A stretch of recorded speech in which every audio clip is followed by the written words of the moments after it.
అప్పుడే కూలి పనికి వెళ్ళొచ్చిందేమో. ఓ మహిళ పరుగు పరుగున ఇంట్లోకి వెళ్లి తొట్టిలోని బిందెడు నీళ్లను కుమ్మరించుకుని తడిసిన బట్టలతో స్టీల్ బిందెలో పసుపు పూలు వేసుకుని తన ఇంటి మీదుగా వెళుతున్న చినజీయర స్వామివారి పాదాల ముందు వారుపోయాలి, ఆయన పాదాల మీద పూలు చల్లాలి అని ఆ మహిళ పడిన తపన చూస్తే మనసు ఉప్పొంగిపోయింది. మన పల్లెటూరి సంప్రదాయాలను ఇంకా కొనసాగిస్తున్న నేటి మహిళను చూసి ముచ్చటేసింది. మధ్యాహ్నం సుమారు 1:30 నుండి 2 గంటల సమయం. కూలి పనులకు వెళ్లి అప్పుడే ఇళ్లకు చేరుతున్న మహిళలు అడగా వస్తున్న చినజీయర స్వామి వారికి స్వాగతం పలకాలి. తమ ఊరికి మళ్లీ వస్తుందో రాదో అన్న అదృష్టానికి హారతులు పట్టాలి, పూలతో స్వాగతం పలకాలి, అడుగడుగున నీళ్లతో అభిషేకం చేయాలి అని వారు పోయడానికి బిందెలతో నీళ్లు పట్టుకునుంచున్న పిల్లలు, పెద్దలు, వృద్ధులు, మహిళలు, ఆయా కుటుంబాలకు, ఆ దారి వెంట వెళుతున్న ఊర్లకు పండుగలు కూడా ఏమీ లేని వేళ తన పాదయాత్రతో ఉత్సవ వైభవాన్ని తెచ్చారు చినజీయర స్వామి. పిల్ల కాలువలు, పొలం గట్లు, నల్లరేగడి నేలలో పంట పొలాలు, హరినామ స్మరణ చేస్తూ భక్తులు, నిజంగానే స్వామివారు మా పొలాల్లో నడుస్తున్నారా అని ఆశ్చర్యపోతూ చూస్తున్న సామాన్య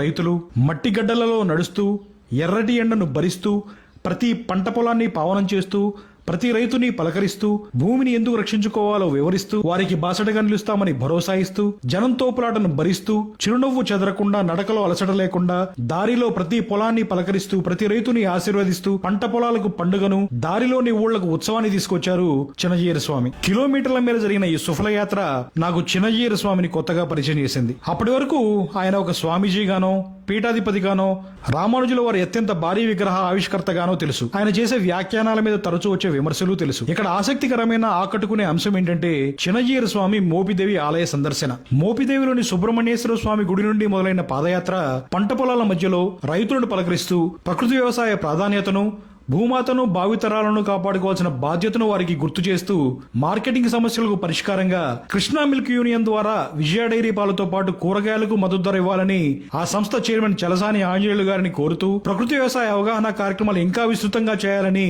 ప్రకృతి వ్యవసాయ నిపుణులు విజయరాం గారికి ఆ బాధ్యతను అప్పగిస్తూ ముందుకు సాగింది. పొలాలలోని మట్టి గడ్డలను, గట్ల మీద ముళ్లను కూడా లెక్క చేయకుండా, పాదరక్షలు కూడా లేకుండా నడిచారు చినజీయర స్వామి. ఓ పక్క చేతిలో త్రిదండం మోస్తూ కింద రాళ్లు, ముళ్ళు, మిట్ట మధ్యాహ్నం సమయం రోడ్డెక్కితే ఎండ వేడి ఇవన్నీ పట్టించుకోకుండా ఎక్కడా కనీసం ఆగకుండా తనతో పాటు నడిచే రైతులు, భక్తులకు ఉత్సాహాన్నిస్తూ సుఫల యాత్రను కొనసాగించారు చినజీయర స్వామి. ప్రకృతి వ్యవసాయం చేయండి అని దశాబ్ద కాలంగా ప్రచారం చేస్తున్న విజయరాం గారితో పాటు ఎంతో మంది ఔత్సాహికులకు కొత్త ఉత్సాహాన్ని ఇచ్చింది ఈ సుఫల యాత్ర. మోపిదేవి నుండి అయోధ్య గ్రామంలోని కరుణాకర్ గారి వ్యవసాయ క్షేత్రం వరకు సాగిన పాదయాత్ర కానీ, ఏలూరు జిల్లాలోని వంగురు గ్రామం నుండి దెబ్బగూడెంలోని చక్రపాణి గారి ప్రకృతి వ్యవసాయం వరకు చేరిన పాదయాత్ర కానీ, ప్రకృతి వ్యవసాయం చేసే వారికి గుర్తింపును తెస్తూ దాని ప్రాధాన్యతను, దాని అవసరాన్ని రైతులకి గుర్తు చేస్తుంది.